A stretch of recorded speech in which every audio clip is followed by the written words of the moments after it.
तर माझ्यासारख्या नीचवर्णीय अधिकाऱ्यांनी केलेल्या सूचना, केलेले प्रयोग करणं त्यांना कमीपणाचं वाटतं। कायदा आणि सुव्यवस्थेचे कर्तव्य निष्ठेने पार पाडणारे निवृत्त पोलीस अधिकारी सुरेश खोपडे हे पोलीस प्रशासनाच्या सुधारणांचा आग्रह धरणारे अधिकारी म्हणून सर्व परिचित आहेत। त्यांनी आपल्या 27 वर्षांच्या सेवेमध्ये पोलिसांकडे पाहण्याचा समाजाचा दृष्टिकोन बदलून टाकला।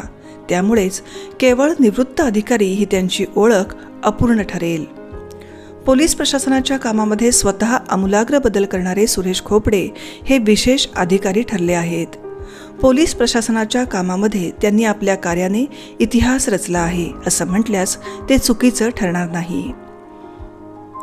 सुरेश खोपडे यांचा जन्म बारामतीमध्ये 1 जून 1951 रोजी झाला।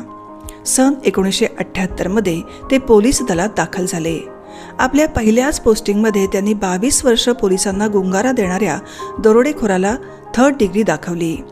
आंतरराज्य गुन्हेगारांबरोबर झालेल्या चकमकीत त्यांनी दाखवलेल्या शौर्याबद्दल त्यांना राष्ट्रपती पदकानं सन्मानित करण्यात आलंय। पोलीस आणि नागरिकांमधील अंतर कमी करून संभाव्य गुन्हेगारी आणि अनुचित घटनांना आळा घालता येतो हे त्यांनी कृतीतून सिद्ध केलं। आपल्या पोलीस खात्यातील अनुभवांचे त्यांनी पुस्तक रूपानं लेखन केलंय। त्यांची मराठी साहित्य विश्वात विक्रमी नोंद घेण्यात आली आहे।